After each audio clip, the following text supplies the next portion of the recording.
Will come to order. The senators will please take their seats. Those persons not entitled to the privileges of the floor will kindly retire to the gallery. The senators and all in attendance will stand and be led in prayer by the Reverend Joshua N. King, Sr., Zion Baptist Church. Reverend King, welcome.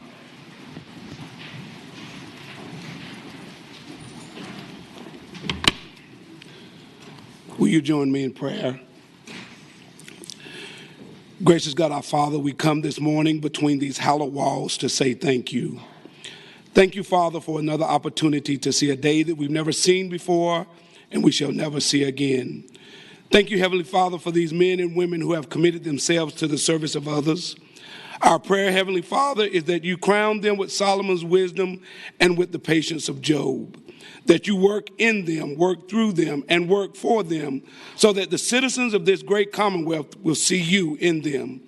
Guide their decisions not by partisanship, but by fellowship. Ground their hearts in fervent love for you and one another.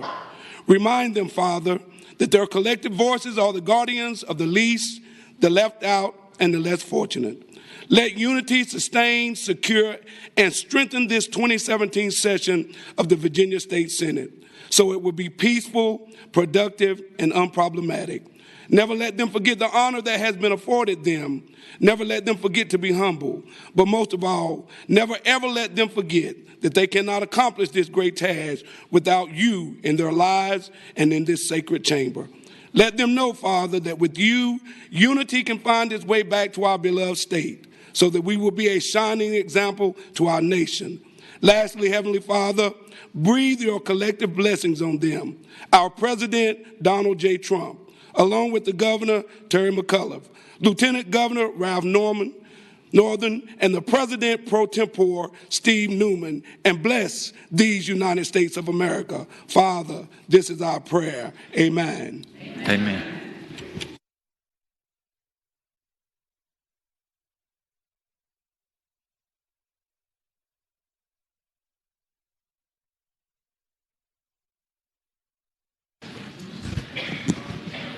The clerk will call the roll. All those present will please vote aye.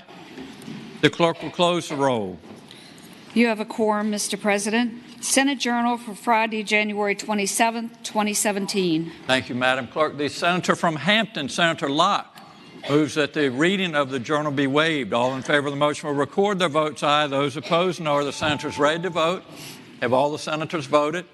Do any senators desire to change their votes? The clerk will close the roll. Ayes 37, noes 2. Ayes 37, noes 2. The reading of the journal is waived. The clerk will please report any communications from the House. The senator from James City County, Senator Norman. Good morning, Mr. President. I respectfully move that we waive the reading of any communications received from the House delegates. Thank you, Senator. The question is, shall the reading of the communications from the House of Delegates be waived? All in favor of the motion will record their votes aye. Those opposed, no. Are the senators ready to vote? Have all the senators voted? Do any senators desire to change their votes? The clerk will close the roll. Ayes 37, noes 3. Ayes 37, noes 3. The reading of the communication is waived. The clerk will please report any communications from the governor. We do not have any, sir. Thank you, Madam Clerk. The time has come to recognize guests to our gallery and take up other matters of the morning hour. The senator from Eastern Fairfax County, Senator Surville.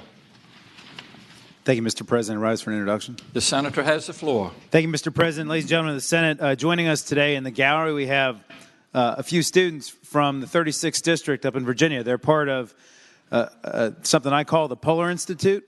The Polar Institute is named for my predecessor, Senator Todd E. Polar, and the idea behind it is to bring down some of our leaders and great students from the 36th District and show them how Richmond works.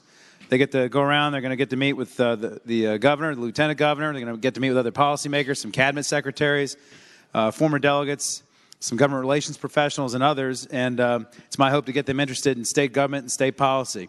And I think they actually met with you this morning, I think, Mr. President. And joining us in the gallery, we have Mark Wheel, Ian Peverall, Malcolm Johnson, Celia Lane, Amanda Galoni, Jacob Rahman, Kylie Finneran, Mary Peterson, and they're also joined by their chaperone, Nicole Borghardt, who's a AP U.S. government teacher at West Potomac High School.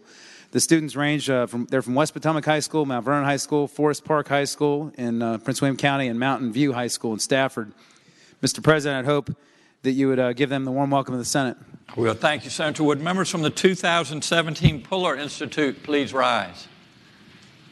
Well, thank you all for making the trip down 95 and visiting with us today. And what a tremendous amount there is to learn around here. So we hope you have a great day here in Mr. Jefferson's capital, and hope you come back and visit us often. I'd ask the members of the Senate to please join me in offering members from the Puller Institute of 2017 the warm welcome of the Senate.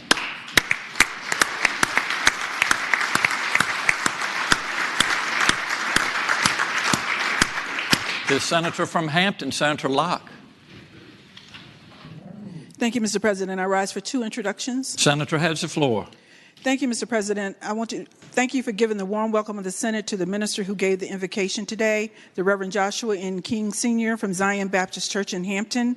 He's accompanied in the gallery today by his wife, Lady Kimberly King, and members of his congregation. Thank you, Senator. Would Reverend Joshua King, your wife Kimberly, and guests from your church please rise? Wow, thank you all for coming with us today. And Reverend King, what a great message you gave us this morning to get us off on the right start for the week. And we appreciate all of you making the trip down here today. And we wish you safe travels and hope you'll return again soon. And hope we can come visit your church in Hampton as well. I'd ask the members of the Senate to please join me in offering the Reverend Joshua N. King and members of his congregation the warm welcome of the Senate.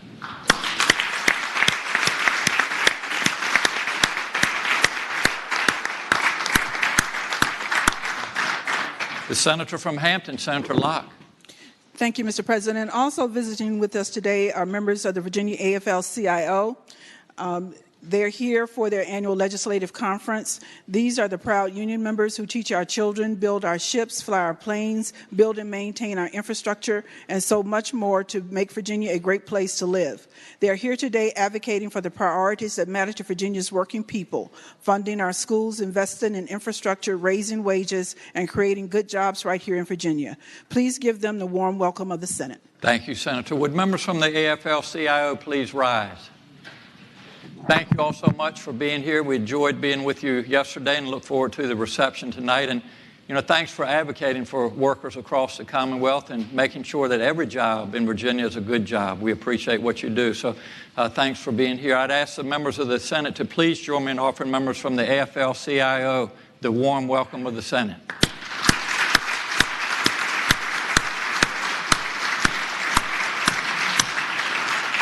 The Senator from Alexandria, Senator Eben.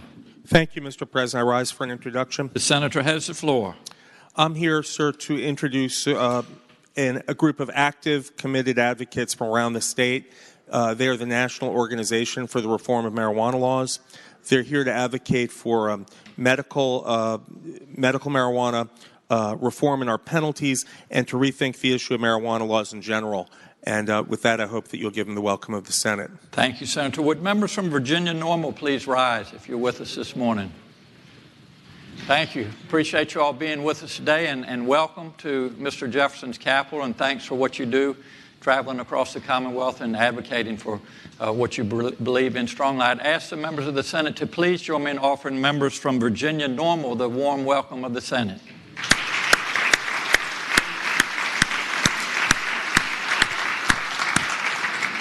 The Senator from Prince William, Senator McPike. Mr. President, I rise for the purpose of an introduction. The Senator has the floor. Ladies and gentlemen of the Senate, today we have a group of 8 high school students that have joined us in the gallery that are visiting the Capitol as a part of a program called the Greater Prince William Young Leaders Program. And today in the gallery we have Colin Chomelko, Lindsay Rottenberry, Faith Maddock, Alexandra Avil Herrera, Mikkel Mock, Andrew Taylor, Mark Machado, and Emma Beatty. They are accompanied by Miss Melissa Neal of Manassas City Public Schools, Betsy Cramsey, my intern Olivia Hester, as well as my legislative aide Devin Cabot. They represent 5 different high schools in the 29th Senate District, and these students maintain exemplary academic records while taking rigorous coursework at school and showing leadership in sports, honor society, Model UN, and community service clubs. 2 have and are presidents of their student council, 1 who participates in Virginia Girls State, and 1 who serves as a student representative at the local school board. As you can tell, these are very active young high school students, and they will be participating in meeting with our leadership in both the General Assembly as well as the executive branch. And I'd ask, Mr. President, that you provide the warm welcome of the Senate. Thank you, Senator. Would members from the Greater Prince William Young Leaders Program please rise? Thank you all for being with us this afternoon, and I commend you on your endeavors in education. And just I would give a word that we have great colleges and universities here in the Commonwealth of Virginia, so it's an exciting time to be in high school and then getting ready to go into higher education. So we wish you the best. I'd ask the members of the Senate to please join me in offering members from the Greater Prince William Young Leaders Program the warm welcome of the Senate.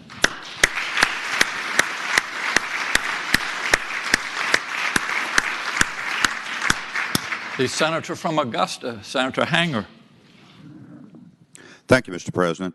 Mr. President, in the gallery, I would like to introduce representatives from regional trauma-informed community networks. They're accompanied by representatives from Voices for Virginia's Children. These networks are popping up all over the state to assemble partners from social services, schools, public safety, courts, mental health, and other sectors to discuss best practices for children who have experienced trauma in their lives: abuse, neglect, family or community violence, substance abuse, poverty, or other disruptions. Today, we're joined by representatives of the trauma-informed community networks from Greater Richmond, Greater Piedmont, Charlottesville, Albemarle, Fairfax, Hampton Roads, and Petersburg. And Mr. President, I'm pleased to, this year, along with others, to patron a resolution to commend these regional networks for their work to provide prevention and early intervention efforts for children experiencing trauma. Mr. President, I would ask you to recognize this group. Thank you, Senator. Would members from trauma-informed community networks please rise? Well, thank you all so much for the great work that you do across the Commonwealth. And in my other life as a pediatrician, I see firsthand what happens to our children that are victims of trauma. And it's something that we all need to work on together, and certainly education is a big part of that. So we appreciate what you do with your advocacy for our children. They are our future, as you know. So thank you very much for what you do. I'd ask the members of the Senate to please join me in offering members from trauma-informed community networks the warm welcome of the Senate.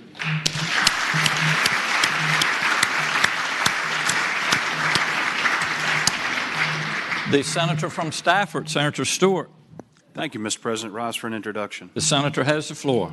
Mr. President, on behalf of the Senator from Hanover and myself, it's my pleasure to bring to the attention to the members the presence in the gallery of the Westmoreland County Ruritan Club, a great group which I had to meet with very briefly. I had the opportunity to meet with very briefly in between courts of justice and running over here for the floor session. I didn't get to spend as much time with them as I would like to have.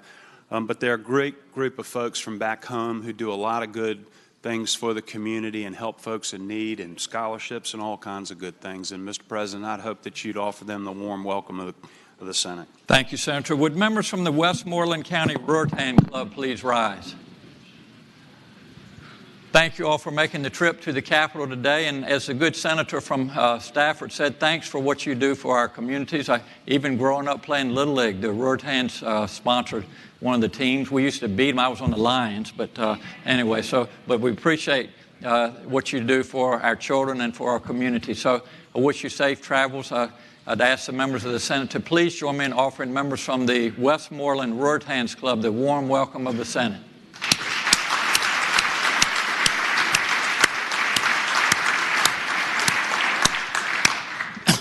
Excuse me, the Senator from Western Fairfax County, Senator Marsden. Thank you, Mr. President. I rise for an introduction. Senator has the floor. Thank you, Mr. President. On behalf of the Fairfax delegation to the Senate, it is my pleasure to introduce members of the Fairfax County Council of PTAs. Along with their director, Debbie Kilpatrick, I'd like to introduce Jason and Sophia Morgan, Brian Gilligan, and Ronald Henderson and his family. Brian, Jason, and Sophia met with me this morning to discuss important education issues facing the Commonwealth. And Sophia, an elementary school student in Fairfax, left me an impressive essay she wrote entitled, "We the People, Why Vote?" A reminder to all of us of how important our democracy is. The Fairfax County Council of PTAs has become a powerful voice for all children, a relevant resource for families and communities, and a strong advocate for the education, health, and well-being of every child. Please, Mr. President, I'd ask that you give them the warm welcome of the Senate. Thank you, Senator. Would members from the Northern Virginia District PTAs please rise? Thank you very much for being with us in the gallery this afternoon. And parents are such a large part of the education process, and it's always great to see a lot of involvement from parents and with PTA. And we try to get 100% PTA involvement in our parents at the schools, and that's something that we should all shoot for. So thanks for your advocacy, and thanks for being with us this afternoon. I'd ask the members of the Senate to please join me in offering members from the Northern Virginia District PTA the warm welcome of the Senate.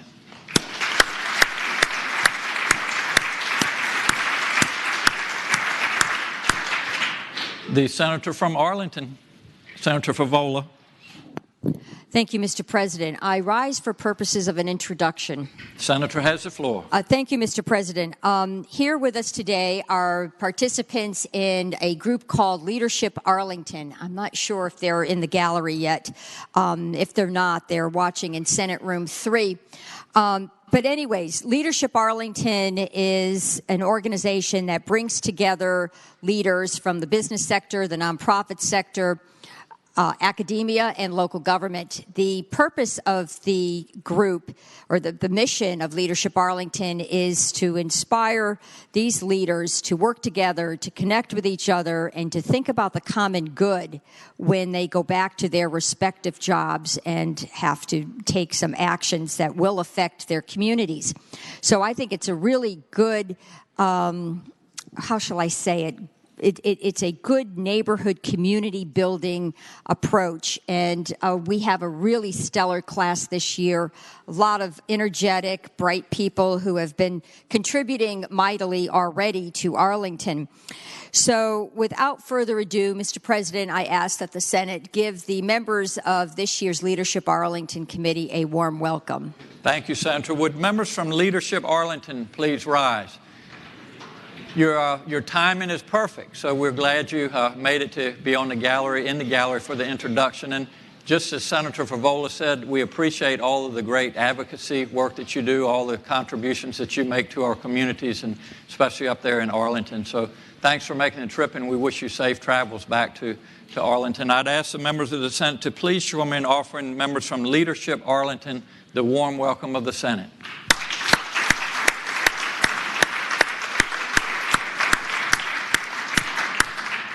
The senior senator from Richmond City, Senator Sturdivant. Mr. President, I rise for two introductions. The senator has the floor. Mr. President, joining us in the gallery today are members from Delta Kappa Gamma Society International. It's my pleasure to introduce them. Delta Kappa Gamma was founded in 1929 and works to promote professional and personal growth of women educators and excellence in education.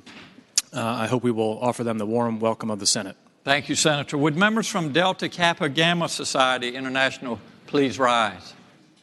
Welcome to the gallery, and thank you so much for spending some time with us, and thanks for what you do for education across the Commonwealth. I'd ask the members of the Senate to please join me in offering members from the Delta Kappa Gamma Society International the warm welcome of the Senate.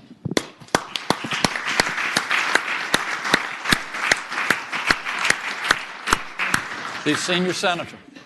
Mr. President, also joining us in the gallery today are about 15 6th and 7th graders from Sabot at Stony Point, a school located in my district in the city of Richmond. They came today and toured the Capitol this morning, spent a few hours learning how the legislative process works at the state level, and I met with them here on the Senate floor earlier this morning. And I know that a number of them are interested in the Senate Page program, and I hope it would be the pleasure of the Senate to give them the warm welcome of the Senate. Thank you, Senator. Would members from Sabot Middle School please rise? Well, welcome to the gallery, and thanks for taking a day out of school today and come and see how policy and laws are made here in the Commonwealth of Virginia. And just as a good senator from Richmond City said, we have a wonderful Page program. It's for 13 and 14-year-olds. You see some of them with us today, and we would encourage you to look into that program and put in your application at the appropriate time. Thank you all for being here today. I'd ask the members of the Senate to please join me in offering members from Sabot Middle School the warm welcome of the Senate.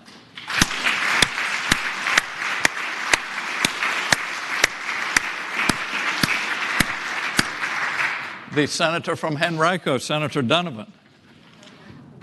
Thank you, Mr. President. I rise for an introduction. The senator has the floor. I'd like all of you to welcome Charlotte Houghton to the gallery today. She's a senior at my children's alma mater, Godwin High School. She's come here also to observe the process and session and committee work today, so I guess maybe she was in courts this morning, but I'd like to invite her to general laws this afternoon as well. Thank you, Senator. Would Charlotte Houghton please rise? Charlotte, thanks for being with us this afternoon, and hope you're learning a lot with your experience here, and you're getting the opportunity to see some good folks in action here in just a little while. So hope you can stay around for just a bit and see how policy is made in the Commonwealth. I'd ask the members of the Senate to please join me in offering Ms. Charlotte Houghton the warm welcome of the Senate.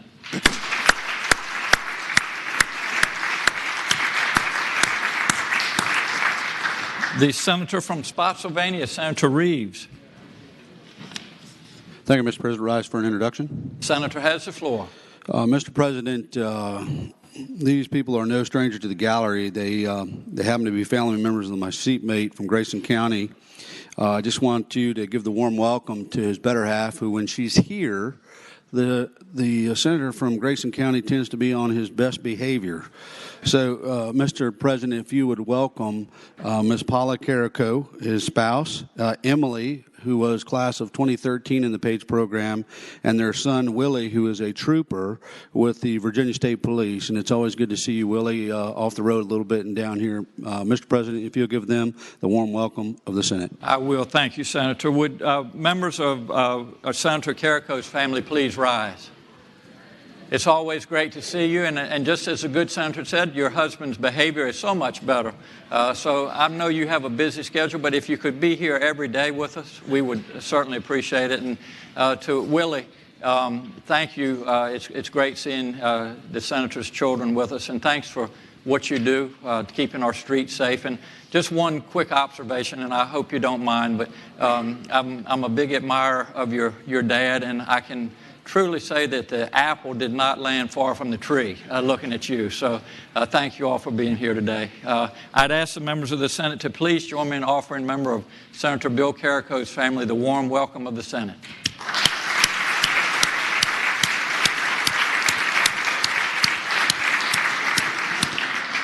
The senior senator from Virginia Beach, Senator Wagner. Thank you, Mr. President. I rise for purposes of an introduction. The senator has the floor. Thank you, Mr. President. We have visiting with us a group from the city of Virginia Beach. They're from Fair Oaks Elementary School. I believe they're down in Senate Room 3. They're here with their leader, LaToya Clark, and I ask that you give them a warm welcome of the Senate. Thank you, Senator. Would members from Fair Oaks, Virginia Beach PTA, if you're in the gallery, if you would stand? I think you're correct, Senator. I believe they're watching from another viewing area, but we certainly welcome you all to the Capitol today, and thanks for all that you do for our education in Virginia. I'd ask the members of the Senate to please join me in offering members from Fair Oaks, Virginia Beach PTA the warm welcome of the Senate.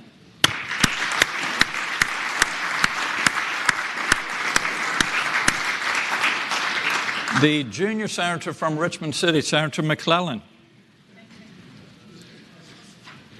Thank you, Mr. President. I rise for the purpose of an introduction. The senator has the floor. Thank you, Mr. President. Joining us in Senate Room 3 are constituent of mine, Catherine Say, and her granddaughter, Erica, who is 8 years old. They're here to see their state senator in action, and I ask that we give them a warm welcome. Thank you, Senator. If Catherine Say and Erica are with us, if you would please stand.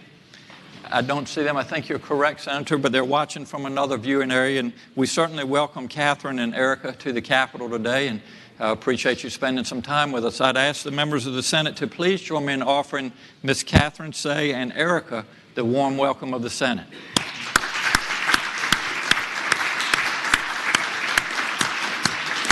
The senator from Hampton, Senator Locke.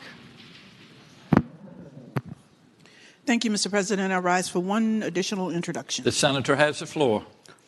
Mr. President, joining us in the gallery today are some friends of mine who are visiting us from Midlothian today.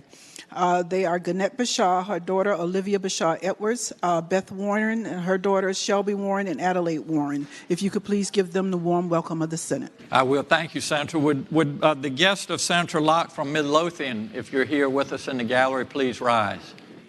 They are here. Great to see you, and thanks for spending some time in Mr. Jefferson's capital. And we hope you have a wonderful visit today. So I would ask the members of the Senate to please join me in offering the friends and guests of Senator Mamie Locke the warm welcome of the Senate.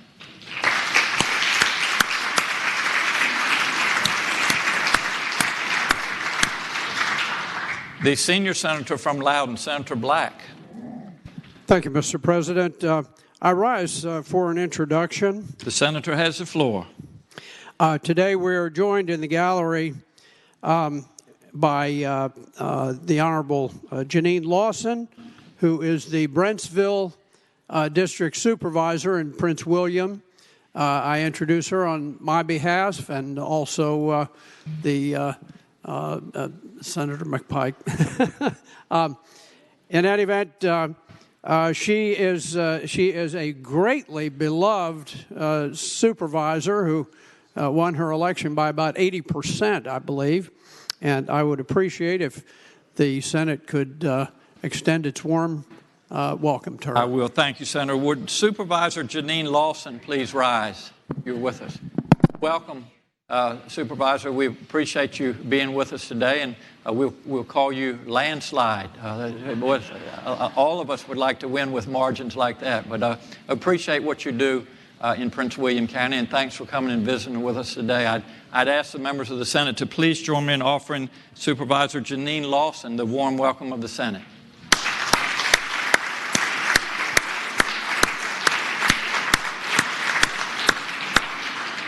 The senator from Petersburg, Senator Dance. Thank you, Mr. President. I rise for two introductions. The senator has the floor. Mr. President, today in the gallery we have a group from the Institute of Public Health Innovation. They are joined by their Vice President, Mike Roster.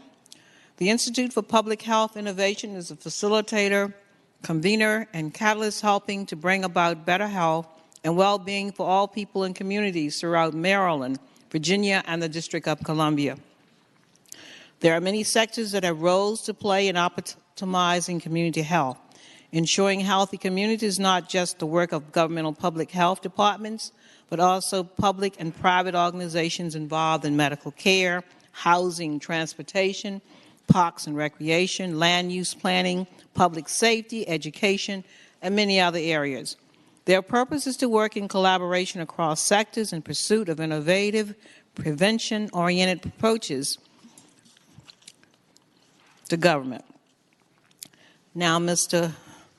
President, I would ask if you would give them a warm Senate welcome. I will. Thank you, Senator. Would members from the Institute for Public Health Innovation please rise? Thank you all so much for being with us this afternoon. And just as the good senator from Petersburg said, thanks for what you all do to help make our community safe. This is a team effort, as you know, so thanks for all of that. I'd ask the members of the Senate to please join me in offering members from the Institute for Public Health Innovation the warm welcome of the Senate.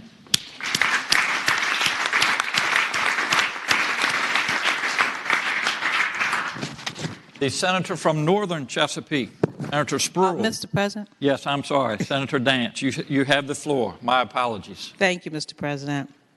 Also in the gallery today are representatives from the Virginia PTA. They are here today for Virginia PTA Advocacy Day. And joining them is Julie Simpson Preston of the James River District PTA. I had the opportunity to greet them a little earlier this morning in my office, and I'd like to thank them along with other PTA members representing Chesterfield County, Petersburg City, Prince George County, and Brunswick County schools for visiting and advocating on behalf of public education. Mr. President, on behalf of the senators from Chesterfield, the senior and junior senators from Richmond, the senator from Mecklenburg, the senator from Portsmouth, and myself, I would ask that we give them all a warm welcome. Thank you, Senator. Would members from the James River District PTA please rise? Well, thank you all for being with us. And, we all strive to make public education world-class here in the Commonwealth of Virginia. And as I said earlier, this is a team effort, and it takes all of us working together. So we thank you for all of your efforts. I'd ask the members of the Senate to please join me in offering members from the James River District PTA the warm welcome of the Senate.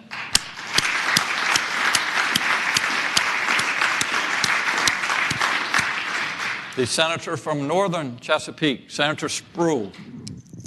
Thank you, Mr. President. I rise for the introduction. The senator has the floor. Thank you, Mr. President. Today is School Nurse Day at the General Assembly. In the gallery, we have school nurses from Virginia Association of School Nurses. School nurses are professional nurses that advance the well-being, academic success, and lifelong achievement of all students by providing a critical safety net for our nation's most fragile children. School nurses understand the link between health and learning and are in a position to make a positive difference for children every day. Their leader today is Michelle Prescott. Mr. President, please welcome them. Thank you, Senator. Would members from the Virginia Association of School Nurses please rise? Wow, thank you all for being here, and we can recognize you in your white coats. And a lot of people in the gallery don't know that I'm a pediatric neurologist, so but I just wanted to tell you all and remind folks that we have children who attend our public schools who have very complicated medical histories, and it's not just about getting a little scratch on them. So we appreciate what you do, taking care of these children when they're at school on a day-to-day basis. That means a lot to us, and it means a lot to us as parents. So we thank you for what you do, and thanks for being here today. I would ask members of the Senate to please join me in offering members from the Virginia Association of School Nurses the warm welcome of the Senate.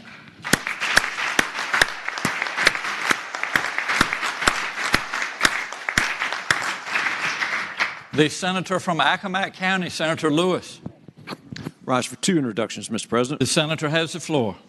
Mr. President, members of the Senate, visiting with us in the gallery today are members and participants in the Park Place Child Life Center. Park Place Child Life Center is a nonprofit organization in Norfolk that works to enhance the lives of children in the Park Place neighborhood through arts-based programs to advance literacy and to encourage a love of learning. So I would ask that we give them the warm welcome of the Senate. Thank you, Senator. Would members from the Park Place Child Life Center please rise? Thanks. It's great seeing some of my neighbors from back in Norfolk, and what great work you all do in the city of Norfolk in Park Place. So thanks for making the trip up here today. I'd ask the members of the Senate to please join me in offering members from Park Place Child Life Center the warm welcome of the Senate.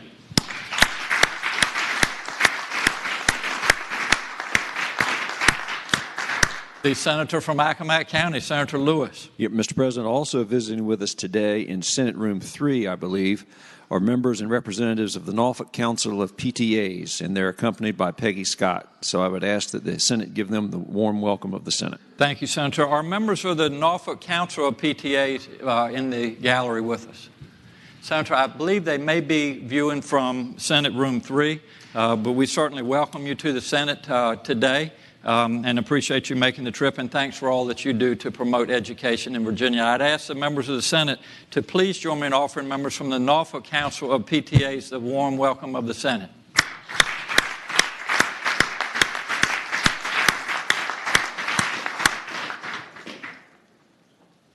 Are there any other introductions for the morning hour? We have introduced a number of folks. If there are others that are in the gallery visiting us today, if we haven't recognized you, we appreciate you being in the gallery with us today as well. I'd ask the clerk to please call the calendar. Senate calendar for Monday, January 30th, 2017. Uncontested calendar, Senate bills on third reading. Good evening, the senator from James City County. Good evening, Mr. President. I was thinking about putting in a rules amendment to start the morning hour at 11:30. I knew that you'd support that, sir. Mr. President, I would respectfully move that all the Senate bills on the third reading on the uncontested calendar, which would include all bills on pages 1 through 10, including Senate Bill 919 through Senate Bill 1526, be placed on their final passage in the block. If any senator desires to remove a bill from the block, please do so after the clerk has read the number of that bill. Thank you, Senator. The question is, shall the Senate bills on the uncontested calendar, third reading, pages 1 through 10, Senate Bill 919 through Senate Bill 1520, be placed upon their final passage in the block with the understanding that any senator desiring a bill removed from the block will do so after the clerk has read the number of the bill. All in favor of the motion will say aye. Aye. Those opposed, no. The ayes have it. The motion is agreed to. The bills are before us in the block. The clerk will please read the number of the bills. Senate Bill 919. We have 2 floor amendments. Mr. President, I move that the bill be taken out of the block and go by for the day. Without objection, Senate Bill 919 will come out of the block and by for the day.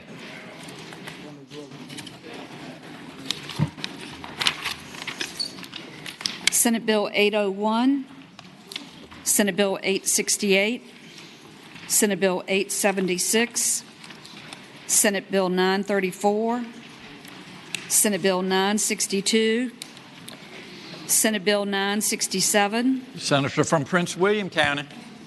Can Senate Bill 934 be pulled from the block for the purpose of conflict? Thank you, Senator. Without objection, Senate Bill 934 will come out of the block. Senate Bill 976, Senate Bill 992, Senate Bill 1026, Senate Bill 1033, Senate Bill 1045, Senate Bill 1050, Senate Bill 1145, Senate Bill 1203, Senate Bill 1308, Senate Bill 1311, Senate Bill 1318, Senate Bill 1319, Senate Bill 1429, Senate Bill 1438, Senate Bill 1467, Senate Bill 1487, Senate Bill 1520. Mr. President. Yes, the senator from Roanoke County. Thank you, sir. Can Senate Bill 1520 please come out of the block? Without objection, Senate Bill 1520 will come out of the block.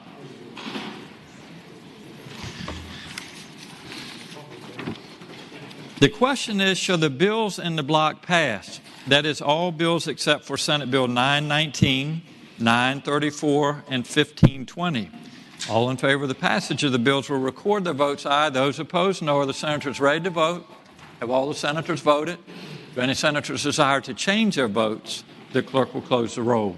Ayes 40, noes 0. Ayes 40, noes 0. The bills in the block pass. Returning to page 4,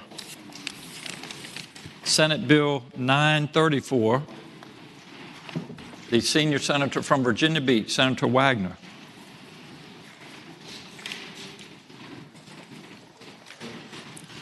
Thank you, Mr. President. What Senate Bill 934 does is to provide an exemption, a sales tax on coins. It takes effect 1 January 2018, and it actually will probably be a net income producer for the Commonwealth of Virginia, because right now we're not getting these large coin shows into the state, and with this bill we'll be able to attract many of these large coin conventions that come all over the country, and that's the purpose for the bill, Mr. President. Thank you, Senator. The question is, shall Senate Bill 934 pass? All in favor of the motion will record their votes aye. Those opposed, no. Are the senators ready to vote? Have all the senators voted? If any senators desire to change their votes, the clerk will close the roll. Ayes 38, noes 1, Rule 36-1. Ayes 38, noes 1, Rule 36-1. The bill passes. Moving forward to page 10, Senate Bill 1520. The senator from Alexandria, Senator Eben. Thank you, Mr. President. Senate Bill 1520 deals with tax rate hearings in localities and changes the public hearing notice requirement from 30 days to 25 days in advance of a hearing. Because advertisements for bodies that meet on the weekend may not be able to get into the paper until the next Tuesday because of newspaper schedules and deadlines, allowing 25 days increases flexibility to allow for it in the next public hearing. This is especially helpful for a locality that wants to hold more than one public hearing on the tax rate and do it on their regular meeting schedule. And it's helpful for hearings that would fall otherwise on the Saturday before Easter or Passover or conflict with spring break. And I move that the bill pass. Thank you, Senator. The question is, shall Senate Bill 1520 pass? All in favor of the motion will record their votes aye. Those opposed, no. Are the senators ready to vote? Have all the senators voted? If any senators desire to change their votes, the clerk will close the roll. Ayes 37, noes 3. Ayes 37, noes 3. The bill passes. Regular calendar Senate bills on third reading. Senate Bill 1128, A bill relating to the Virginia Freedom of Information Act, failure to respond to requests for records, rebuttable presumption. The junior senator from Virginia Beach, Senator DeSteffe. Mr. President, without any rebuttable presumptions, I would like to take this by for the day. Without objection, Senate Bill 1128 will go by for the day. Senate Bill 872, a bill relating to absentee voting, photo identification required with application. The senator from Chesterfield, Senator Chase. Thank you, Mr. President. I move that the bill pass. And speaking to the bill. The senator has the floor. What Senate Bill 872 does, the bill would actually help address some of the concerns that were shared by registrars across the state. There are over 50 known occurrences of voter registration fraud in the Commonwealth in 2016 alone. And according to our registrars, the absentee ballot fraud is the easiest to go undetected. Despite the registrar's belief that these types of applications are not appearing by the thousands, but are likely appearing by the hundreds statewide, there has been little success and little interest in devoting necessary resources to identify and prosecute the culprits. This would bring consistency so that whether you are voting absentee, in person, or by mail, an ID would be required. It creates greater accountability and assurance that only eligible voters are affecting Virginia elections. Both parties had concerns this year about outside entities affecting our elections, so bringing more accountability to the process would give us all greater assurance in the integrity of the process. And I move the bill pass. Thank you, Senator. The senator from Alexandria, Senator Eben. Thank you, Mr. President. Would the senator from Chesterfield rise for a question? Would the senator yield for a question? Yes, I yield for a question. She yields, Senator. I would ask the senator if the voters applying absentee, what image would the Board of Elections compare the image on the ID to? The senator from Chesterfield. They would not have on it currently, as the current law stands, there is no comparison for them to compare it to. Mr. The President, senator from Alexandria. Would the senator yield for another question? Would the senator yield for an additional question? Yes, I yield. He yields, Senator. Would the purpose of having a photo ID for persons who vote in person, for those that support that, be to compare the voters' physical appearance to their ID? Is that what they would be doing at the polling place? The senator from Chesterfield. That it is to basically make the current law that we have, where if you're presenting identification in person, to match that of those that are done in absentee, and it improves the current process that we have now. The senator from Alexandria. Speaking briefly against the bill. The senator has the floor. I would just say that if you don't have a scanner, you can't copy the ID. But more importantly, this is a pointless exercise. If you're in person at the polling place, if you think there's all this voter fraud going on and you want to compare what someone looks like with their ID, you could presumably do that in person. But by asking them to mail it, I could mail a picture of anyone and there'd be nothing to compare it to. So I could mail a picture of Tom Selleck with Chap's application, and there'd be nothing to compare it to. So it really seems like a pointless exercise, and I would ask that we vote no. Thank you, Senator. The senator from Rockingham, Senator Obenchain. Speaking to the bill. Senator has the floor. Mr. President, the senator from Alexandria raises some good points. And I just want to advise him that there was actually a bill that went through the Privileges and Elections Committee this year that addresses those points and provides local election officials with the image to be able to compare it with. We capture images of millions of Virginians every year. That is through the Department of Motor Vehicles. We have their digital images in the DMV system, and it makes absolutely no sense for us to fence those and to keep them within the DMV system when we've got them. We ought to be sharing information, including addresses in between agencies, including digital images in between agencies as well. And should the legislation dealing with those digital images actually be smiled upon by this body, the local electoral boards will have those images of voters ported into their electronic poll books with which the images that are sent in can be compared. So I thank the senator for his cogent and well-articulated point, and I hope that it would be the pleasure of the body to pass both of those bills so that those concerns can be addressed. Thank you, Senator. The senator from Eastern Fairfax County, Senator Surville. Thank you, Mr. President. Speaking to the bill. The senator has the floor. Thank you, Mr. President. And I know the concerns on the other side are genuine and seriously felt, but I just want to point out a couple things. I think this is the third or maybe the fourth year we've seen this bill try and come through here. And what bothers me the most about this is the logistical issues. Not everybody has a scanner or has a copy machine. First of all, you got to remember one of the reasons you're allowed to vote absentee is if you're incarcerated on a misdemeanor. Now, I know a lot of people don't have sympathy for people who are in jail, but they are entitled to vote. And when you go to jail, your stuff is put in a bag, it's locked up, and I don't think they're going to give you a copy machine to get your ID so you can actually vote if you're entitled to, which is your constitutional right. But putting those people aside, I've had constituents call me who've had to vote absentee because they're in the hospital, because they're pregnant, or they have surgery scheduled. I'm not sure that requiring them to go out and get a copy of their ID from their hospital bed and attach that to their application is fair. Even more importantly, there's over 800,000 driver's licenses in Virginia that are suspended every year. They're often taken by law enforcement and kept, and you don't get it back. And I don't think somebody ought to forfeit their right to vote by mail because somebody has taken their ID and kept it. There's about over 100,000 people a year whose licenses are lost.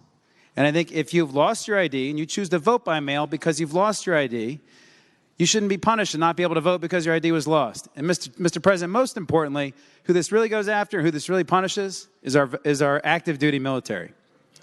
If I'm serving in Afghanistan, if I'm serving in Iraq, if I'm out at Outpost Charlie in the middle of nowhere, I don't know how an active duty soldier serving us abroad is supposed to get access to a copy machine to copy their ID and mail it in with their application. And I think that's a real problem with this.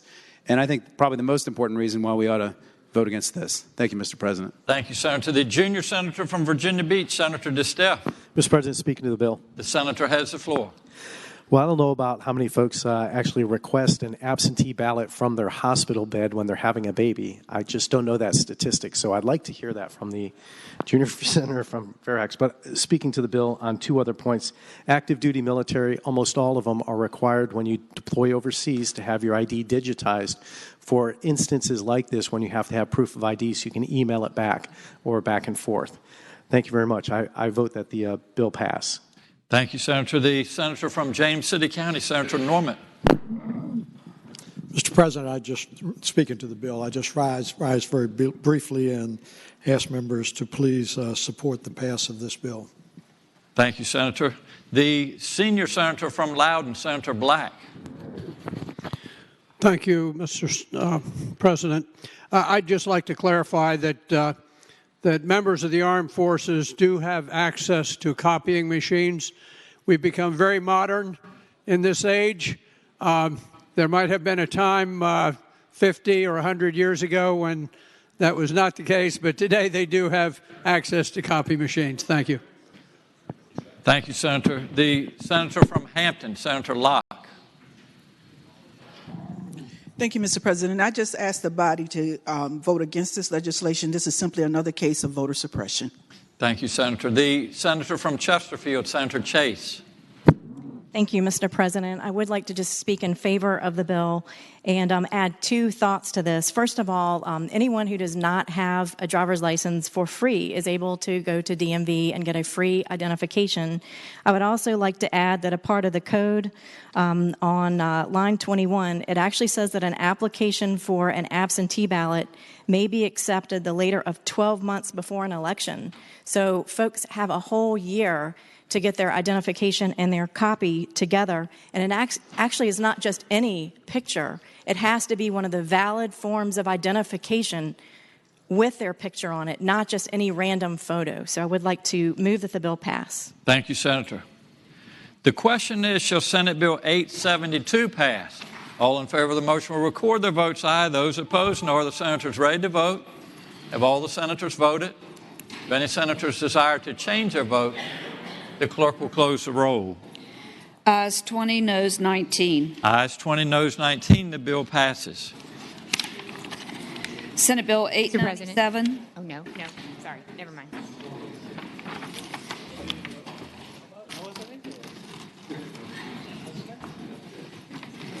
Senate Bill 897, a bill relating to child care providers' criminal history background check penalty. The junior senator from Loudoun, Senator Wexton. Thank you, Mr. President. I move the bill pass, and speaking to that motion. The senator has the floor. Thank you, Mr. President. Senate Bill 897 requires fingerprint background checks for all licensed, registered, regulated, and subsidy-approved child day centers and family day homes prior to employment or volunteer service, as well as a repeat background check every 5 years. This bill would also require out-of-state central registry checks for individuals who have lived out of state in the previous 5 years. So why do we need this legislation? Well, the Federal Child Care and Development Block Grant was reauthorized by Congress in November 2014, and that law includes comprehensive background check requirements for all child care providers who are licensed, registered, regulated, or receive subsidy funds. So basically, if we don't have those requirements in our laws, Virginia could stand to lose millions and millions of dollars every year in block grant fees. But if that's not enough for you, we really should enact this legislation because of safety. National fingerprint checks increase safety for children as the criminal record is checked in all states, and these checks are far more reliable and accurate than name-based criminal record checks. Now, in Loudoun County, where I live, we border West Virginia and Maryland. We have lots and lots of workers who come in from out of state, so doing the national check and also doing the out-of-state registry checks is going to keep kids safer. So these measures will go a long way to stopping people who have barrier crimes from slipping through the cracks, and will keep our kids safer. And I move that the bill pass. Thank you, Senator. The question is, shall Senate Bill 897 pass? All in favor of the motion will record their votes aye. Those opposed, no. Are the senators ready to vote? Have all the senators voted? Do any senators desire to change their votes? The clerk will close the roll. Ayes 38, noes 2. Ayes 38, noes 2. The bill passes. Senate Bill 920, a bill relating to lien priority. The senator from Roanoke City, Senator Edwards. Mr. President, I move the Senate Bill 920 pass, and by way of explanation, this is a bill requested by the City of Roanoke. Currently, localities have the right to place, in existing law, a lien on property which has been infected with what is known as drug blight. There's a defined definition of what a drug blight is on property. And what this does is simply say the lien that the locality currently has the right to place on drug to cover the costs and expenses of clearing up drug blight, that lien shall have the same priority as an unpaid real estate tax. That's all it does. Thank you, Senator. The question is, shall Senate Bill 920 pass? All in favor of the motion will record their votes aye. Those opposed, no. Are the senators ready to vote? Have all the senators voted? Do any senators desire to change their votes? The clerk will close the roll. Ayes 39, noes 1. Ayes 39, noes 1. The bill passes. Senate Bill 1105, a bill relating to investigations and reports of registered voters and persons voting at elections. The senator from Rockingham, Senator Obenchain. Mr. President, I move that the bill pass. Speaking to the bill. Senator has the floor. Mr. President, this simple little bill simply responds to inquiring minds around Virginia. There are right now 8 jurisdictions in Virginia where there are more registered voters than there are, pursuant to the updated census, voting age adults. Got that? More registered voters in 8 jurisdictions in Virginia than there are voting age adults. And this simply requires that in the event that that happens, that the local registrar shall look into it so that perhaps they might shed a little bit of insight upon this anomaly in our statistical data. Perhaps it'll show that the Weldon Cooper Institute is in error and that their numbers need to be updated. Perhaps it will show very little. But perhaps it will show something needs to be done, including updating our voting rolls. And, Mr. President, this doesn't require any action. This simply inquires as to what the registrar can determine is the reason for this. Thank you, Senator. The senior senator from Fairfax County, Senator Saslaw. Mr. President, members of the Senate. One of the problems that we've had years and years and years ago, when I first got here, if you didn't vote if you missed 4 consecutive elections, your name automatically came off the ballot. And I think it was either the Virginia Supreme Court or the U.S. Supreme Court ended that practice. And I can't remember which one, but we couldn't do it anymore. And if people die and no one notifies the elections board, your name they're not voting, and there's been no allegation of that. Your name just stays on there forever. And unless they can figure out a way, to get it off. If you moved out of the state and they didn't know that, your name stays on there.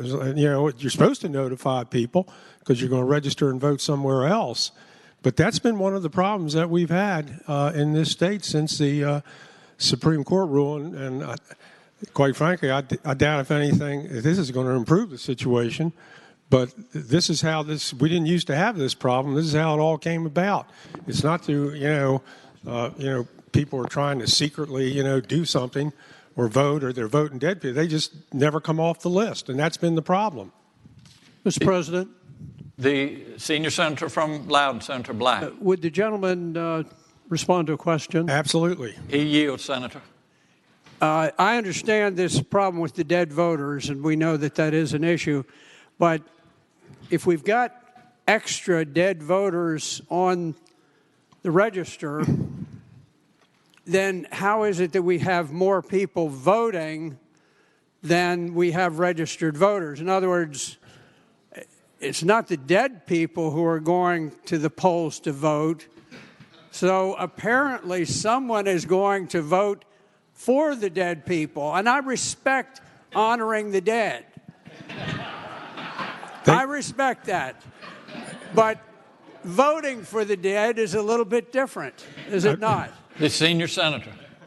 I might add, dead people got rights too.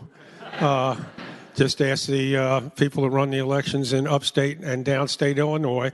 Upstate, it's the Democrats. Downstate, it's the Republicans. And it's 50-50. If you know, one Democratic senator, one Republican senator, every other governor, they switch. So it must be working out. But anyway, I can tell you in most jurisdictions that's simply not so. And you look in, I would imagine, since the fact that we don't, and I'd be curious as to what jurisdictions this has been, simply because in most elections, even in presidential, we never have 100% turnout. So I'd like to know where and how, okay? And I would ask, Mr. President, does the senior senator from Loudoun County, can he tell me what jurisdictions these are? Senator, would you yield for that question? I would yield to the gentleman from Rockingham. Wherever. Senator from Rockingham, you have the floor. Thank you, Mr. President. In response to the senior senator from Fairfax, I would suspect that he could guess most of these that have more than 100%. But there are 15 localities with more than 95%, and I would wager a bright, shiny new quarter that he wouldn't guess many of these where more than the number of registered voters are more than 95% of the voting age population. First of all, the ones that are equal to or over 100 are Alexandria, Arlington, Fairfax County, Falls Church City, Manassas City, James City County, and Loudoun County. Some of those with 95% surprised me too.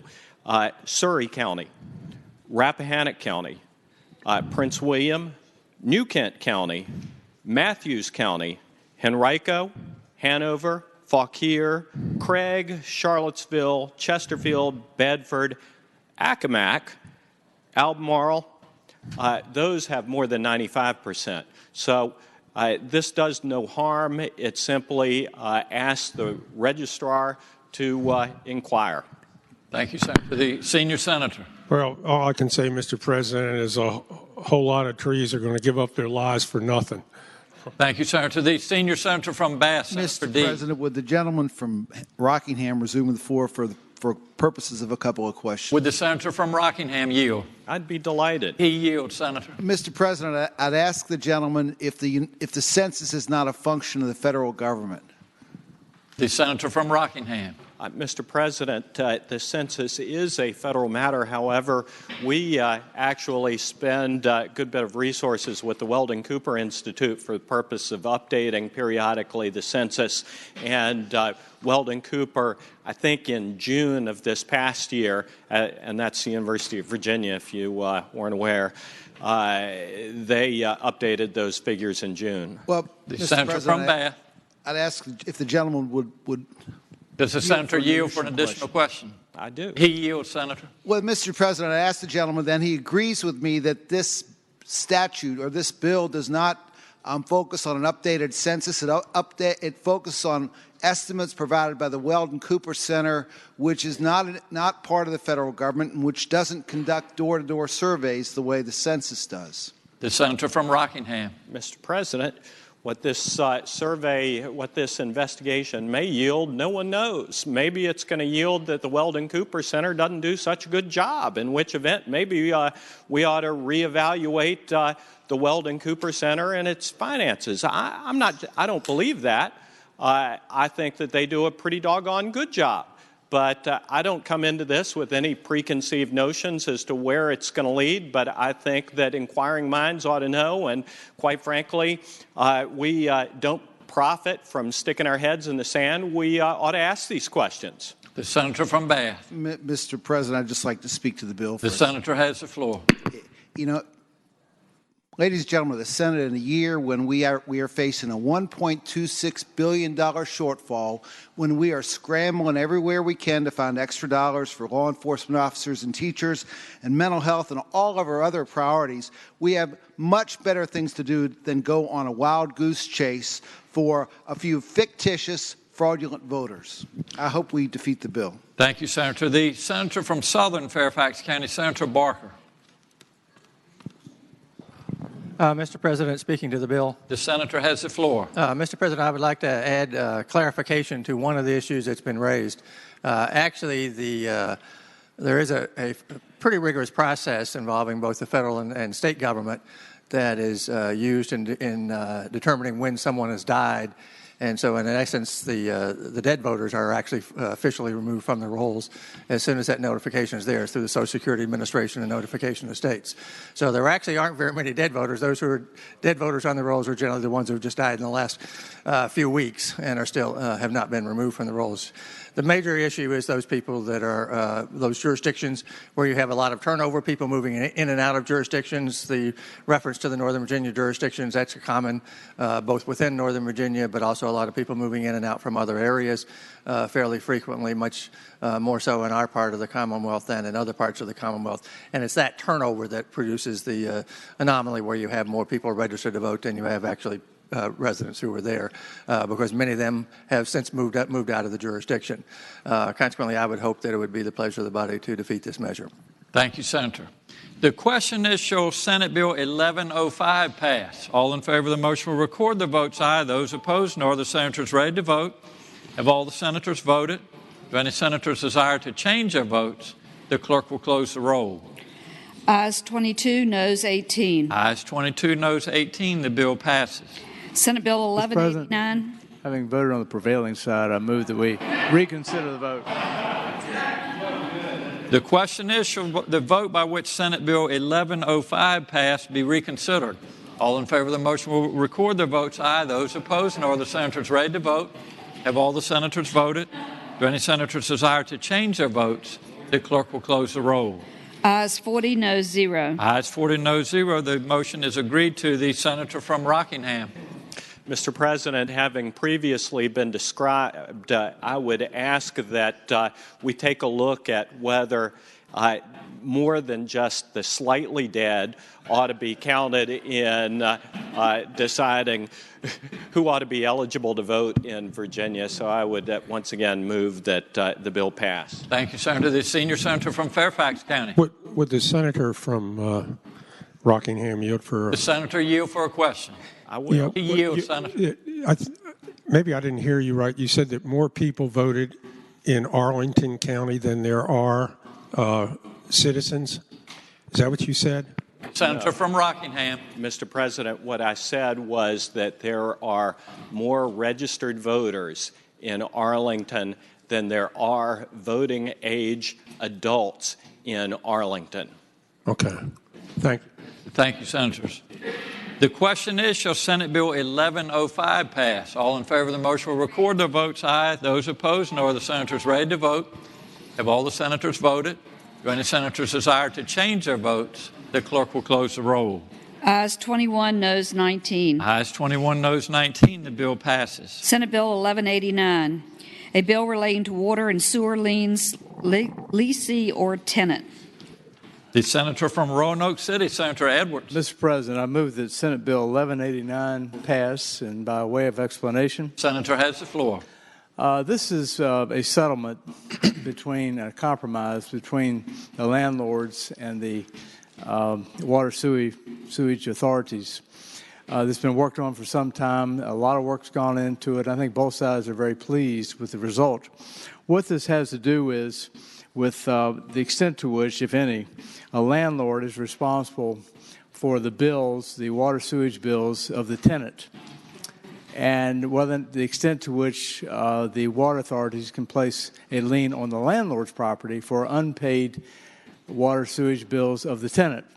It's complicated. Both sides, I think, are very pleased with the result. It's like any other compromise. If you're 90%, you like 90% of it, and I think both sides, it's fair to say, like 90% of what we've done, you got a darn good compromise. So I would ask that everybody vote yes on this good bill. Thank you, Mr. President. Thank you, Senator. The question is, shall Senate Bill 1189 pass? All in favor of the motion will record their votes aye. Those opposed, no. Are the senators ready to vote? Have all the senators voted? Do any senators desire to change their vote? The clerk will close the roll. Ayes 40, noes 0. Ayes 40, noes 0. The bill passes. Senate Bill 1349, a bill relating to the creation of the Secretary for Coastal Protection and Flooding Adaptation.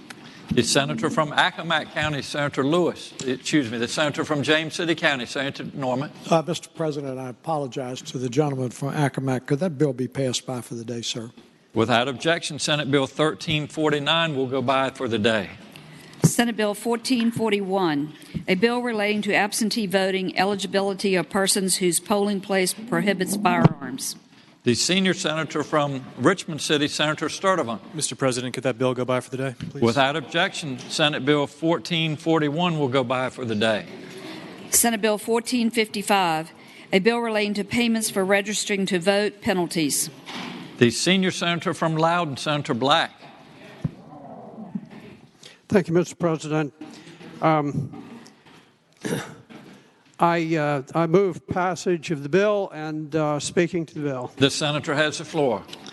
Senate Bill 1455 was amended in committee, and as amended, it essentially prohibits people from bribing individuals in exchange for registering to vote.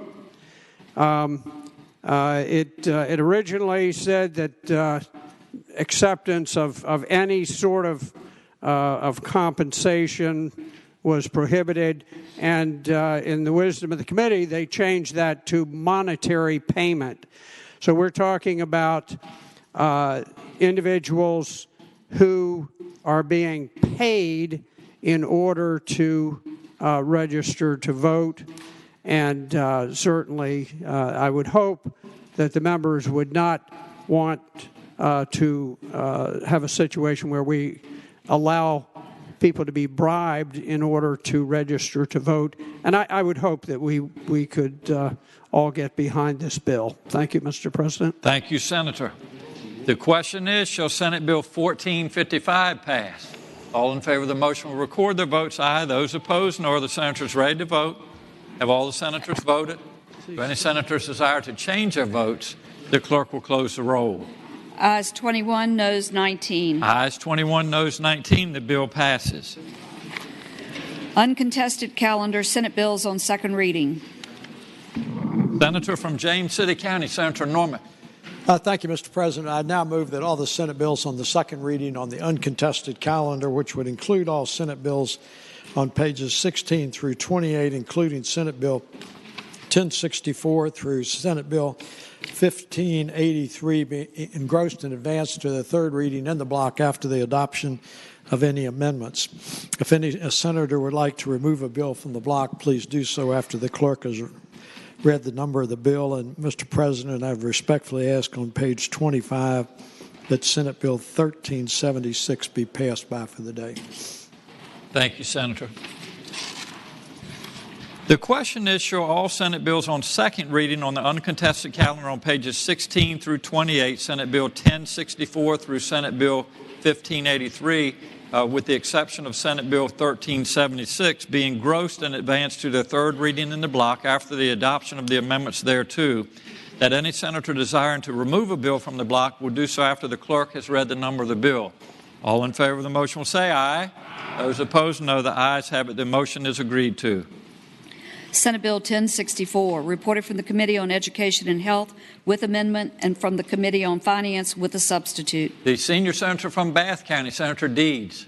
Mr. President, with the recommendation that it be rejected, I move that the amendment from the Committee on Education and Health be adopted. Thank you, Senator. With the recommendation that it be rejected, the question is, shall the committee amendment be agreed to? All in favor of the motion will say aye. Those opposed, no. No. The noes have it. The amendment is rejected. The senior senator from Bath County. Yes, sir. Now I move that the substitute from the Committee on Finance be agreed to. Thank you, Senator. The question is, shall the substitute be agreed to? All in favor of the motion will say aye.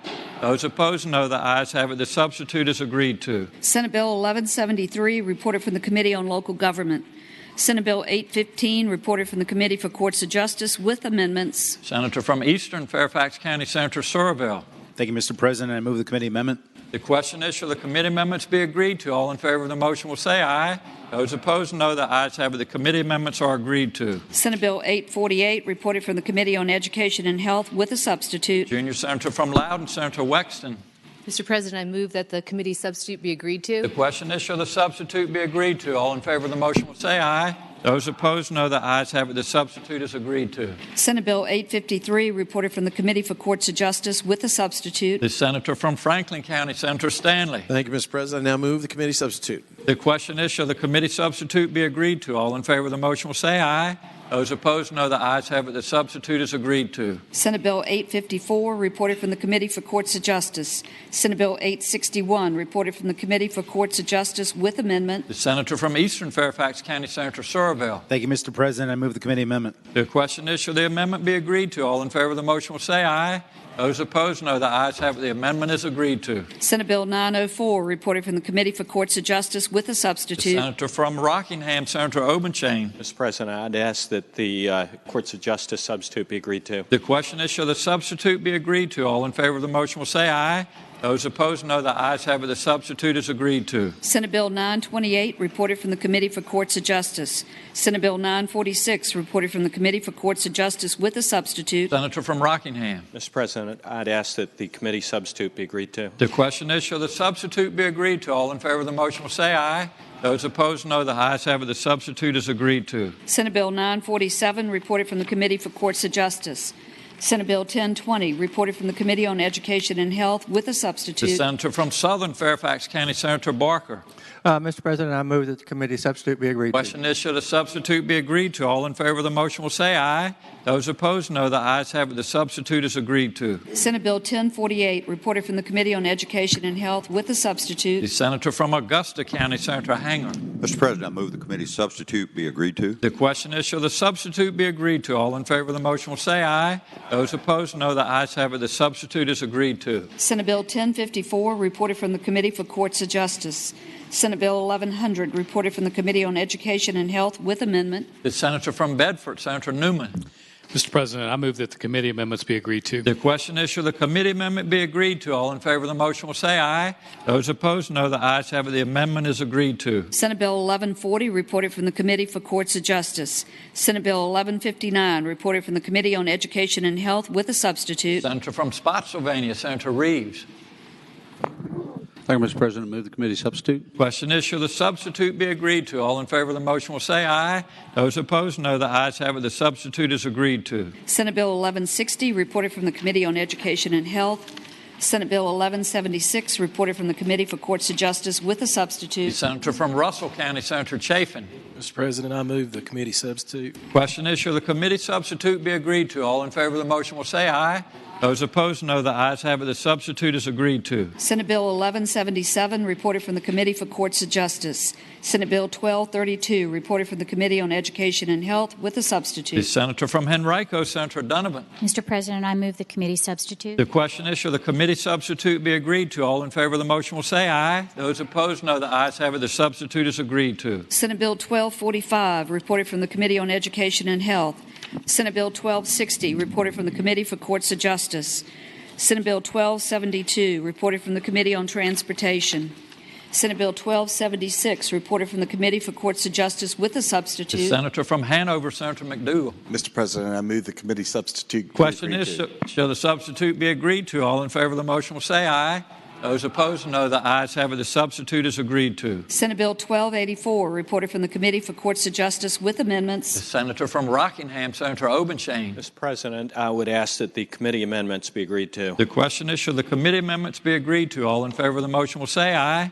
Those opposed, no. The ayes have it. The amendments are agreed to. Senate Bill 1321, reported from the Committee on Education and Health with a substitute. Senator from Grayson County, Senator Carrico. Mr. President, I move the committee substitute. Well, excuse me. The question is, shall the substitute be agreed to? All in favor of the motion will say aye. Those opposed, no. The ayes have it. The substitute is agreed to. Senate Bill 1331, reported from the Committee on Transportation with a substitute. The Senator from Grayson, Senator Carrico. Move the committee substitute. Question is, shall the committee substitute be agreed to? All in favor of the motion will say aye. Those opposed, no. The ayes have it. The substitute is agreed to. Senate Bill 1384, reported from the Committee on Transportation with amendments. The Senator from Fairfax City, Senator Peterson. I'm sorry. You're correct. My apologies, Senator. The Senator from Grayson, Senator Carrico.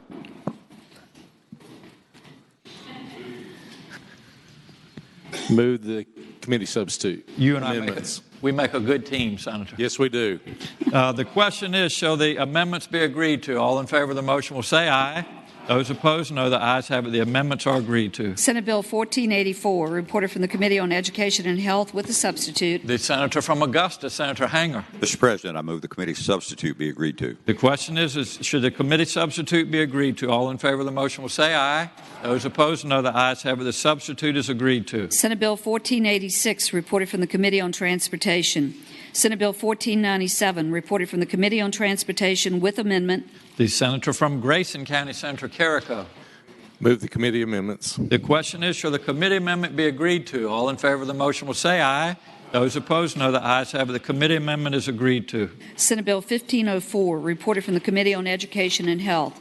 Senate Bill 1533, reported from the Committee for Courts of Justice. Senate Bill 1583, reported from the Committee on Education and Health with a substitute. The Senator from Roanoke County, Senator Suderline. Thank you, Mr. President. I'd ask that go by for the day, please. Without objection, Senate Bill 1583 will go by for the day. The question is, shall the Senate bills be engrossed and advanced to their third reading? That is, all bills except for 1376 and 1583. All in favor of the motion will say aye. Those opposed, no. The ayes have it. The bills are engrossed and advanced to their third reading. Regular calendar, Senate bills on second reading. Senate Bill 1320, a bill relating to admissions tax, Washington County, reported from the Committee on Finance, and there is a floor amendment. The senator from Grayson County, Senator Carrico. Thank you, Mr. President. I move the reading of the amendments be waived. Thank you, Senator. The question is, shall the reading of the floor amendment be waived? All in favor of the motion will say aye. Those opposed, no. The ayes have it. The reading of the floor amendment is waived. The senator from Grayson County. Thank you, Mr. President. Now I move that the amendments be agreed to. And so you have the floor, Senator. All right. The amendments would exclude any movie theaters from being a part of the amendment or of the admissions tax. This would prohibit any admissions tax being charged to any of the movie theaters in that area. And I ask that we agree to it. Thank you, Senator. The senator from Rockingham. Mr. President, I'd ask if the senator from Grayson would yield for a question. I'll yield. He yields, Senator. Mr. President, given the senator from Grayson's surprising conduct earlier in session in which he sponsored a bill dealing with distilled spirits, I just feel compelled to ask whether this perhaps, whether he can give us some reassurance that this doesn't open Southwest Virginia to gambling too. The senator from Grayson County. I would answer it doesn't open any doors for gambling. It may be admission for the stills that you want to go look for, but it would not open it for gambling. Thank you, Senator. Mr. President, I am adequately reassured. Thank you. Thank you, Senator. The question is, shall the floor amendment be agreed to? All in favor of the motion will say aye. Those opposed, no. The ayes have it. The floor amendment is agreed to. The senator from Grayson. I ask that we engross the bill and pass it to its third reading. Thank you, Senator. The question is, shall the bill be engrossed and advanced to its third reading? All in favor of the motion will say aye. Those opposed, no. The ayes have it. The bill is engrossed and advanced to its third reading. Senate Bill 1350, a bill relating to motor vehicle sales and use tax refund, reported from the Committee on Finance with the substitute. The senior senator from Bath County, Senator Deeb. Mr. President, I ask that the substitute be agreed to. Question is, shall the committee substitute be agreed to? All in favor of the motion will say aye. Those opposed, no. The ayes have it. The substitute is agreed to. The senator from Bath. Mr. President, I move that the bill be engrossed and passed to its third reading. The question is, shall the bill be engrossed and advanced to its third reading? All in favor of the motion will say aye. Those opposed, no. The ayes have it. The bill is engrossed and advanced to its third reading. Senate Bill 907, a bill relating to governing boards of public institutions of higher education, leadership, residency, reported from the Committee on Education and Health with a substitute. The senator from Eastern Fairfax County, Senator Soroville. Mr. President, I move the committee substitute. Question is, shall the substitute be agreed to? All in favor of the motion? Mr. The President. senator from James City County, Senator Norman. A substitute motion that the bill be passed by for the day, sir. Thank you, Senator. Without objection, Senate Bill 907 will go by for the day.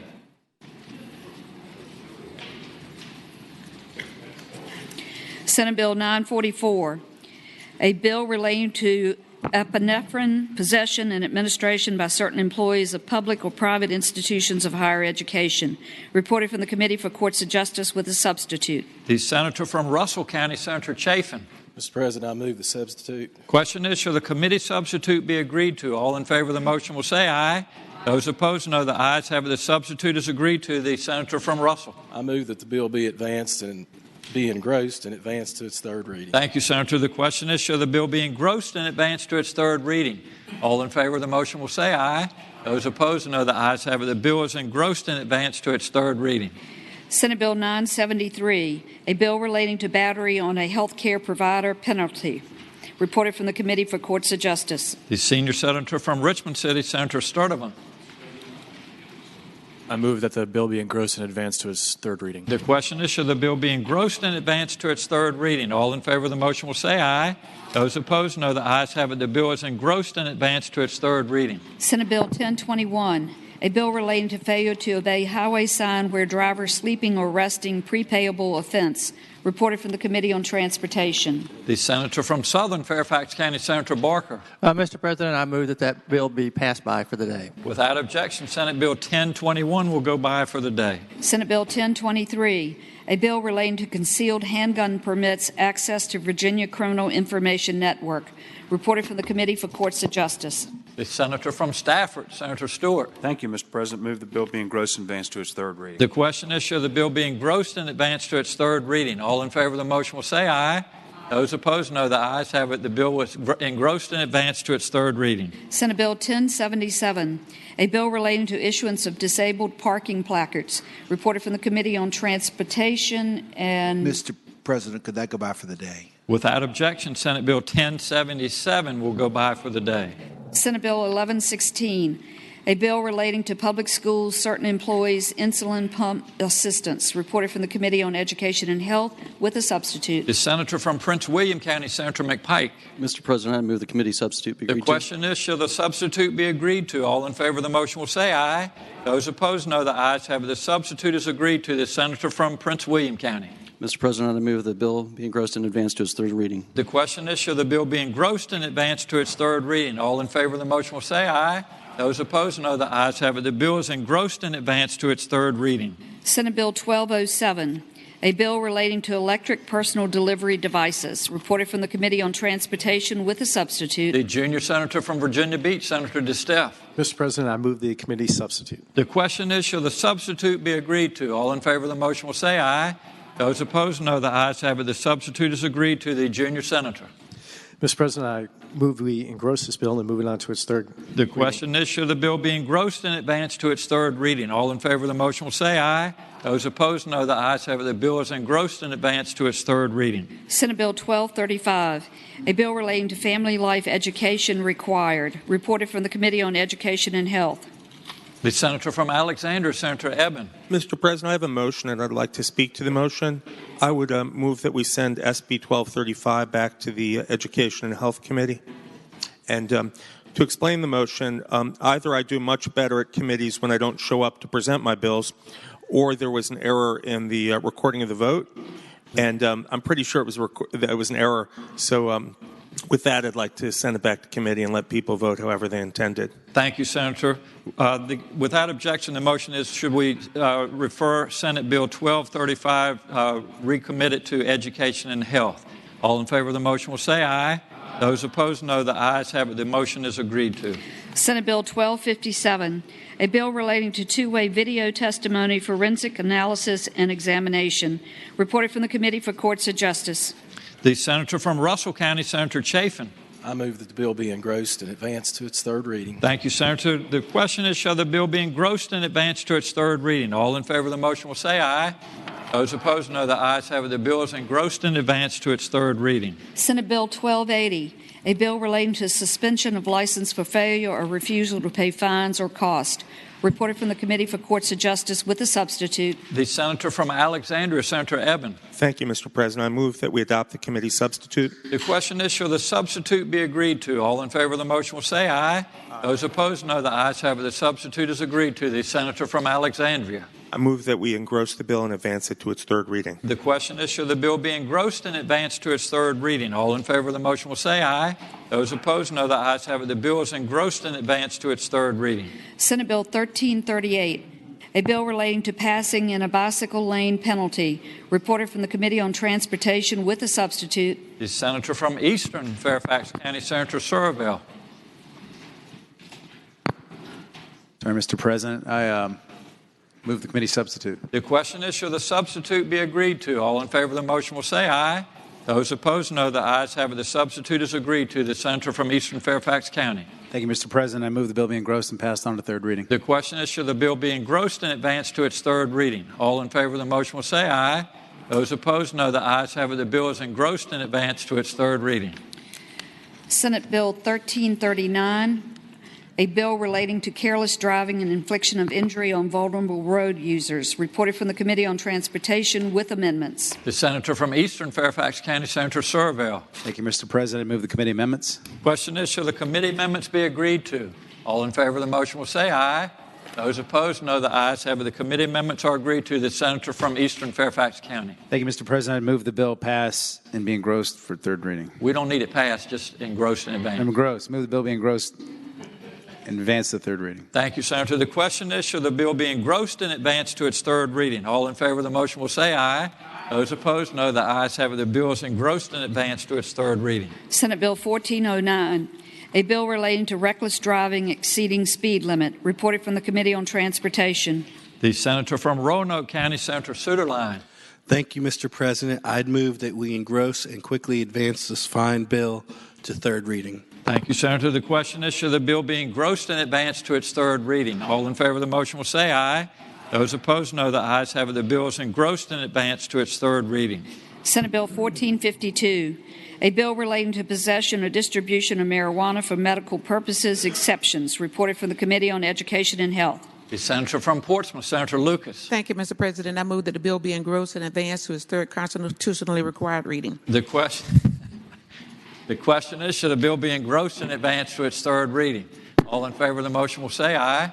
Those opposed, no. The ayes have it. The bill is engrossed and advanced to its third reading. Senate Bill 1468, a bill relating to tow truck drivers and towing and recovery operators requirements, civil penalties, reported for the Committee on Transportation with a substitute. The Senator from Western Fairfax County, Senator Marsden. Thank you, Mr. President. I move that the committee substitute be agreed to. The question is, shall the committee substitute be agreed to? All in favor of the motion will say aye. Aye. Those opposed, no. The ayes have it. The substitute is agreed to. The Senator from Western Fairfax County. Thank you, Mr. President. I move that the bill be engrossed and passed on to its third reading. The question is, shall the bill be engrossed and advanced to its third reading? All in favor of the motion will say aye. Those opposed, no. The ayes have it. The bill is engrossed and advanced to its third reading. Uncontested calendar, Senate bills on first reading. The Senator from James City County, Senator Norman.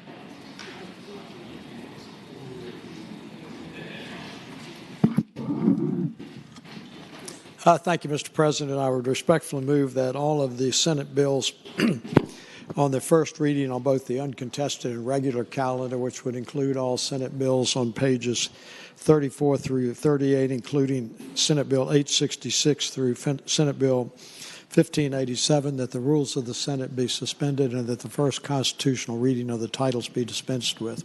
Thank you, Senator. The question is, shall the rules be suspended and the first reading of the titles of Senate bills on the uncontested and regular calendars, pages 34 through 38, Senate Bill 866 through Senate Bill 1587, be dispensed with?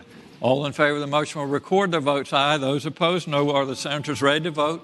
Have all the senators voted? Do any senators desire to change their votes? The clerk will close the roll. Ayes 39, noes 1. Ayes 39. Noes 0. Noes 0. The reading of the titles is dispensed with. The Senator from James City County, Senator Norman. Mr. President, I now move that all the bills be passed by for the day, sir. Thank you, Senator. The question is, shall the Senate bills on the uncontested and regular calendars now on second reading go by for the day? All in favor of the motion will say aye. Those opposed, no. The ayes have it. The bills will go by for the day. Uncontested calendar, Senate joint resolutions on third reading. The Senator from James City County, Senator Norman. Thank you, Mr. President. I now move all of the Senate joint resolutions on the third reading on pages 39 and 40, including Senate Resolution, Joint Resolution 307 through Senate Joint Resolution 310 be placed on their final passage in the block. If any senator desires to remove a resolution from the block, please do so after the clerk has read the number of that resolution. Thank you, Senator. The question is, shall the Senate joint resolutions on the uncontested calendar third reading, pages 39 through 40, SJR 307 through SJR 310, be passed upon their final passage in the block with the understanding that any senator desiring a resolution removed from the block will do so after the clerk has read the number of the resolution? All in favor of the motion will say aye. Those opposed, no. The ayes have it. The motion is agreed to. The resolutions are before us in the block. The clerk will please read the number of the resolutions. Senate Joint Resolution 307, Senate Joint Resolution 308, Senate Joint Resolution 309, Senate Joint Resolution 310. Thank you, Madam Clerk. The question is, shall the resolutions be agreed to? All in favor of the motion will record their votes aye. Those opposed, no. Are the senators ready to vote? Have all the senators voted? Do any senators desire to change their votes? The clerk will close the roll. Ayes 39, noes 0. Ayes 39, noes 0. The resolutions are agreed to. The Senator from Western. The Senator from James City County, Senator Norman. Inquiry, Mr. President. Does that complete today's calendar, sir? Yes, sir. Is there any other business to come before the Senate? The Senator from Hanover, Senator McDougal. Mr. President, I have a Senate resolution to send to the desk. The desk will receive it. Thank you, Senator. The Senator from Fairfax City, Senator Peterson. Thank you, Mr. President. I rise on a point of personal privilege. If all the senators could please take their seats. Oh, that could take years.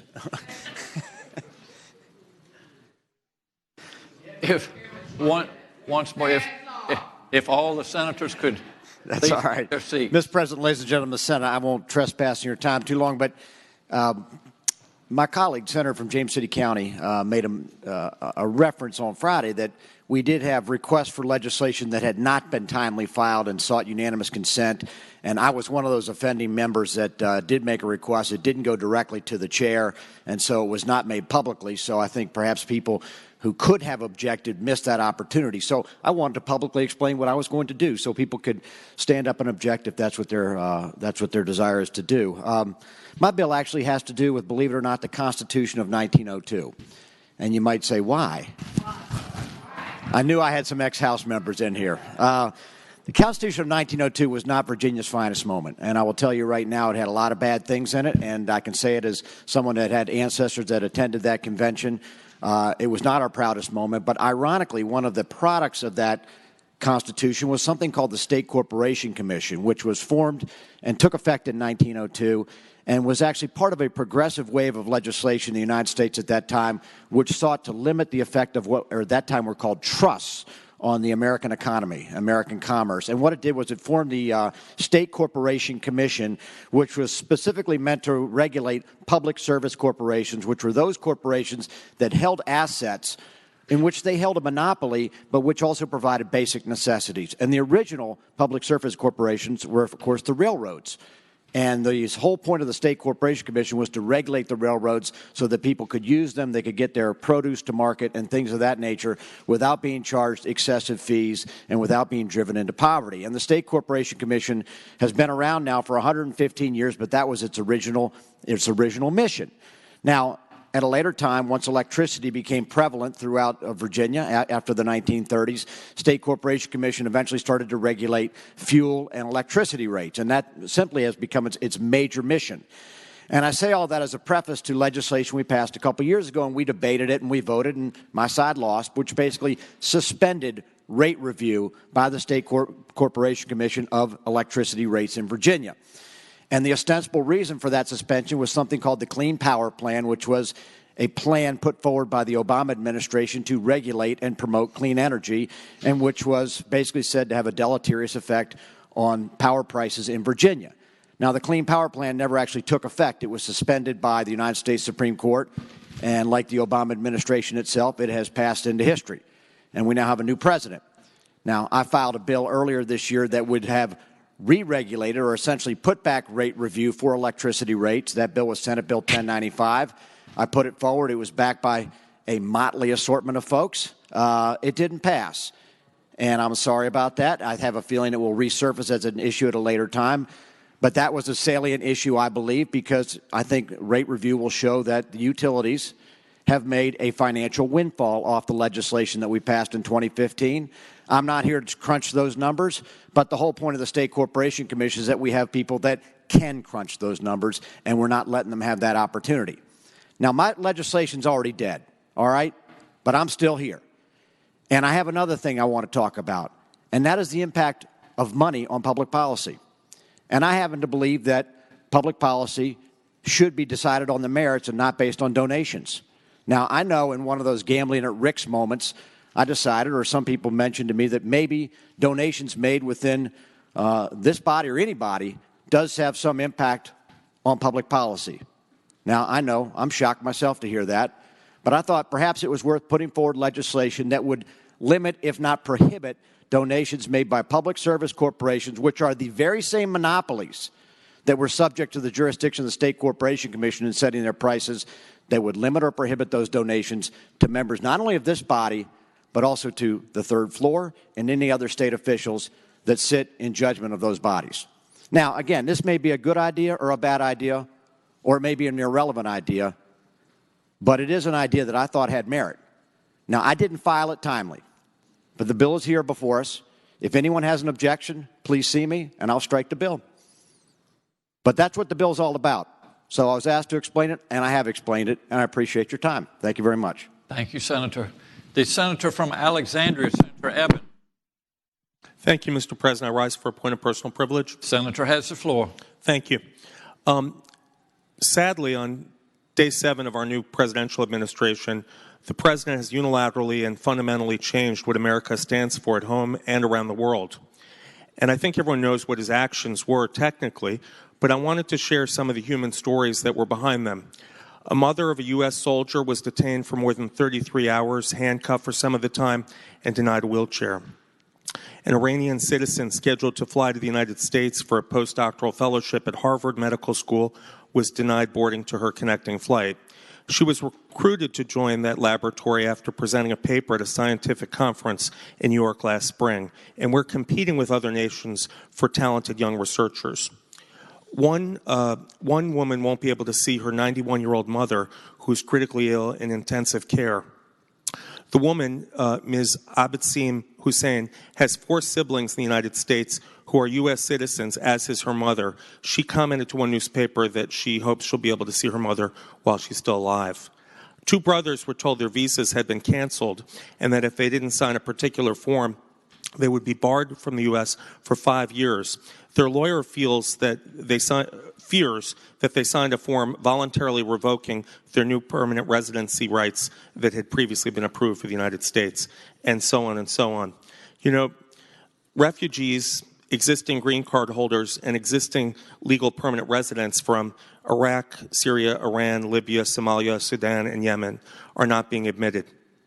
And there's one thing those countries have in common, and that is that since 9/11, no one has been killed in this country in a terrorist attack by anyone who emigrated from any of those 7 countries. And I want to hope that the countries Saudi Arabia and Egypt that were spared by our new president, that it was not because he has business interests there. Those countries are where the overwhelming majority of the 9/11 hijackers came from. Many Muslim countries had exceptions for Christian minorities in his order, effectively a ban on Muslims from some nations but not on others.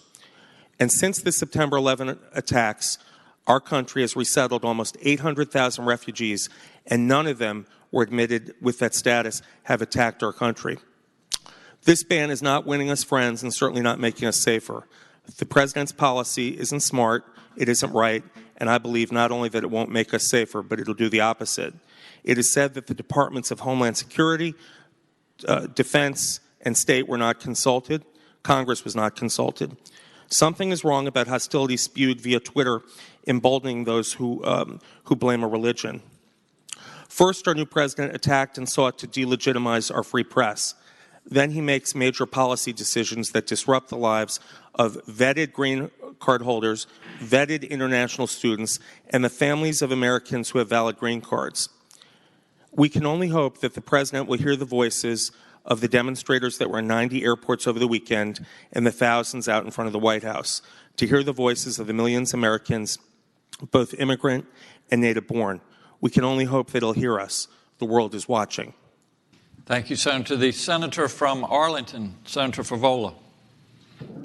Thank you, Mr. President. Just rising on a point of personal privilege. Senator has the floor. Earlier today, in the debate of one of the bills that came before us about having the registrars sort of scrub the RVL list if, in fact, the number of registered voters somehow didn't match the number of those eligible to vote in the jurisdiction, I just wanted to, for the record, just to clear it up, Arlington has 189,000 individuals who are eligible to vote as of 2015.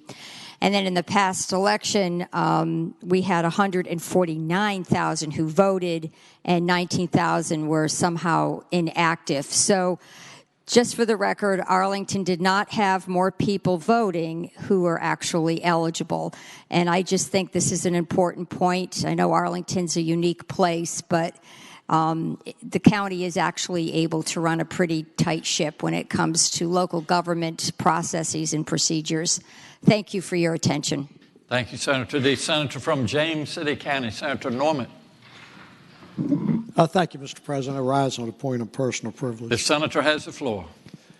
Mr. President, I realize that there are many of us on this floor who are passionate about issues that are confronting the Commonwealth of Virginia and also are confronting this entire nation.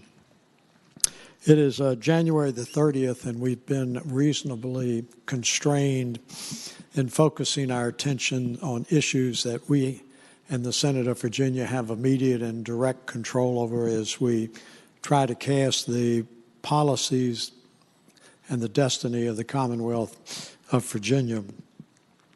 I would just say that there are many national and international issues that could be the subject of enormous controversy on the floor of the Senate, particularly in light of some of the controversial and passionate decisions that are being made by the current presidential administration. We have a little less than a month left to complete an enormous amount of work. And I would just say if we start engaging in a debate about the presidential decisions that are being made out of Washington, we're going to be here many a long night. And at the end of those evenings, there will be no greater agreement and only an aggravated disagreement, perhaps, on those national policies. So, Mr. President, while I'm respectful that any member of the Senate may discuss any subject on the floor of the Senate, from a practical standpoint, we may want to focus most of our energies and most of our verbosity on those issues that we have direct and immediate control over. Thank you, Senator. The clerk will please report any announcements on the desk.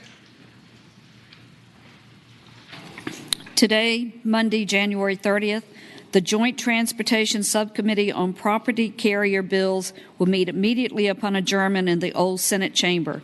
Senators Carrico, Newman, and Favola. The Committee on General Laws and Technology will meet 15 minutes after adjournment in Senate Room A.